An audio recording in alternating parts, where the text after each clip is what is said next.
जब अपने अंदर दासत्व भाव आ जाए, सेवा का भाव आ जाए, तो भज सेवायाम धातु से, सेवा शब्द से ही भजन प्रकट हुआ है।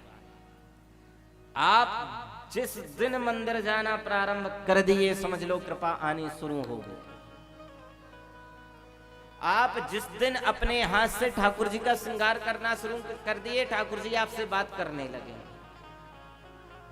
आप जिस दिन अपने कमाए हुए धन में से गृहस्थी है, नियम से 20% ईमानदारी से उसका दान शुरू करना कर दे, समझ लेना आपके धन की शुद्धि है। अपने शरीर से समस्त जिस दिन आप भगवान को ये समर्पित कर दो, राम जी को आगे रख करके अपने को पीछे रखना शुरू कर दोगे, अपने आप भक्ति आना शुरू हो जाए। क्योंकि भक्ति और कोई नहीं दे सकता है, राम जी को कोई ऐसे ही नहीं पा सकता है। राम जी के लिए कहा गया है कि जान ही तुम ही हो जाए, तुम्हारी कृपा तुम्हें रघुराई, तुम्हारी कृपा तुम ही रघुनंदन, जाने भक्त भक्ति अरुचंदन। आपकी कृपा को कोई आपका भक्त ही जान सकता है, वो भी कौन सा भक्त? जिस भक्त के ऊपर आपकी कृपा हो, आप दया कर दें कि ये मुझको जान जाए, तो फिर जान सकते हैं। नहीं तो गोस्वामी जी भी चित्रकूट के घाट पर और 2 बार दर्शन कर चुके थे, दूसरी बार भी राम जी को नहीं पहचान पा रहे थे। तो फिर गुरु ने आकर के ही समझाया कि देखो यही राम जी हैं, चित्रकूट के घाट पे भई संतन की भीड़ और तुलसीदास चंदन घिसे तिलक दे रघुवीर। अच्छा, आपको कथा तो आ रही है ना समझ में, जो हम सुना रहे हैं? शब्दों का हेर फेर तो नहीं है, ऐसा तो नहीं, परेशानी तो नहीं हो रही है ना? देखो, ना तो हम कोई ज्ञानी हैं, ना हम बहुत ज्यादा पढ़े लिखे हैं, हम केवल एक साधारण से आपके ही जैसे समाज के व्यक्ति हैं।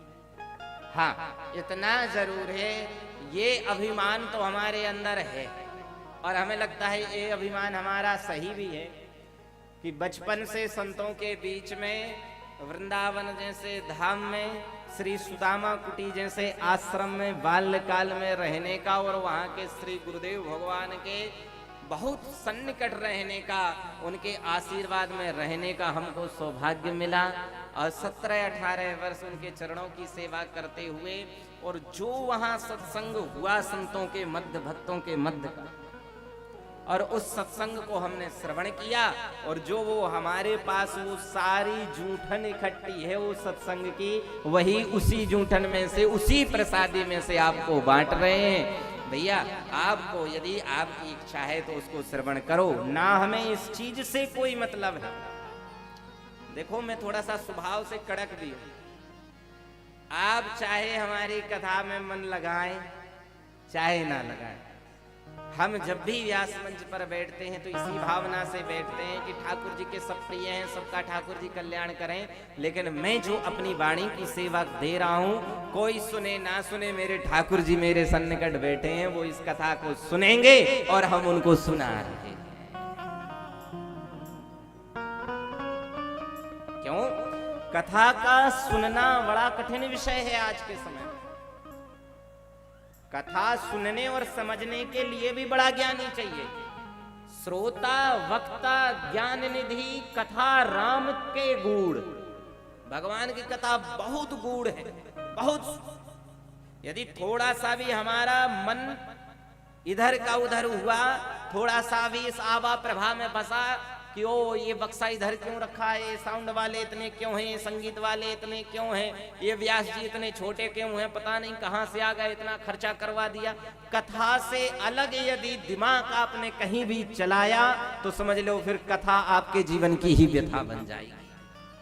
और कथा का अपराधी बहुत बड़ा होता है। हर एक चीज का अपमान हो जाए लेकिन भगवान कि कथा का अपमान ना हो। ये तीसरे दिन में सुनाऊंगा कथा का अपमान करने से सती मैया को क्या क्या भोगना पड़ा। आप सब जानते हैं ना, अगस्त ऋषि के यहाँ गए थे भगवान भोलेनाथ कथा सुनने के लिए, लेकिन सती ने कथा नहीं सुनी और उसका परिणाम क्या हुआ, अपने पिता के घर में जाकर के धू धू करके जलना पड़ा। फिर उसके जीवन में उसको कोई नहीं बचा सकता, भगवान के अपराधी को। तो भक्ति ही सर्वश्रेष्ठ मार्ग है और भक्त ही भगवान को प्रिय है। आज ये माला आती है ना, आपने हमको माला पहना दी, शोभा हो गई हमारी। ठाकुर जी को माला पहना दी, ठाकुर जी की शोभा बढ़ गई, भागवत भगवान की शोभा बढ़ गई।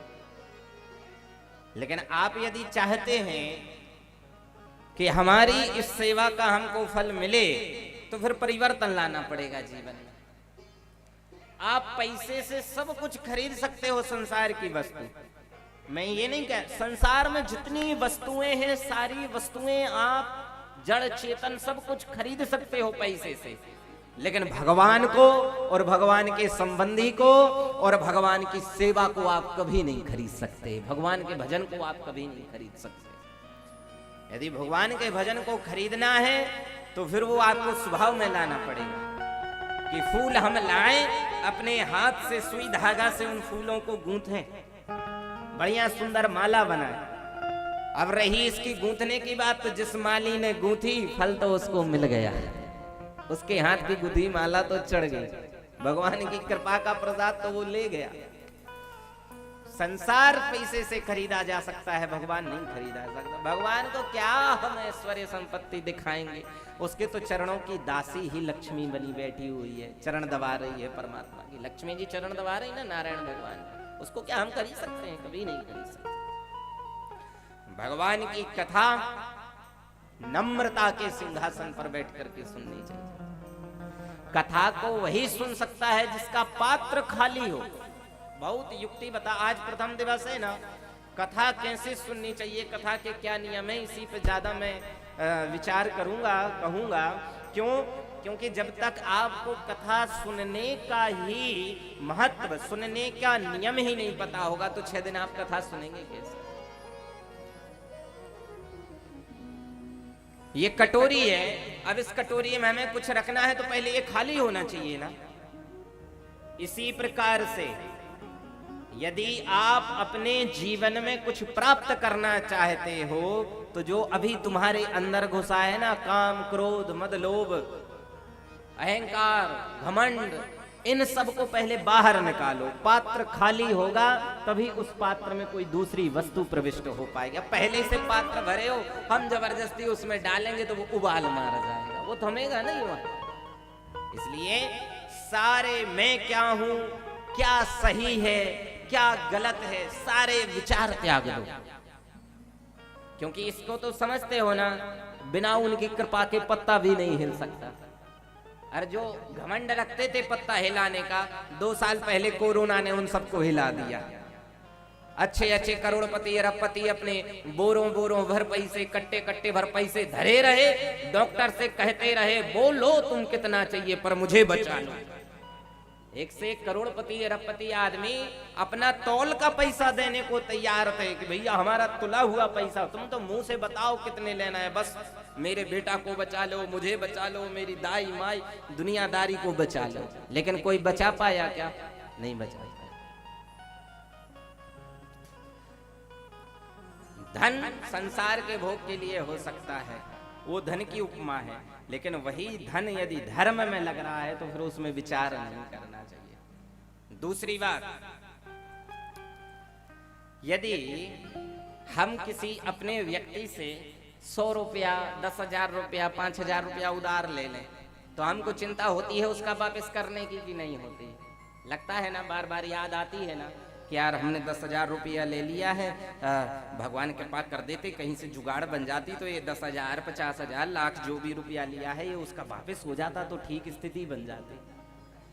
तो जब हम एक साधारण से व्यक्ति ये सोच सकते हैं ऐसी स्थिति कि भाई किसी का उधार लिया है वो देना है, फिर वो त्रिलोकी का राजा है महाराज, वो सकल ब्रह्मांडाधिपति है, वो उसको चिंता नहीं होगी कि इस भक्त ने इतना सब कुछ वैभव मेरे कीर्ति में लगा दिया, मेरे कथा में लगा दिया, मेरे पूजन में लगा दिया, मेरे भजन में लगा दिया।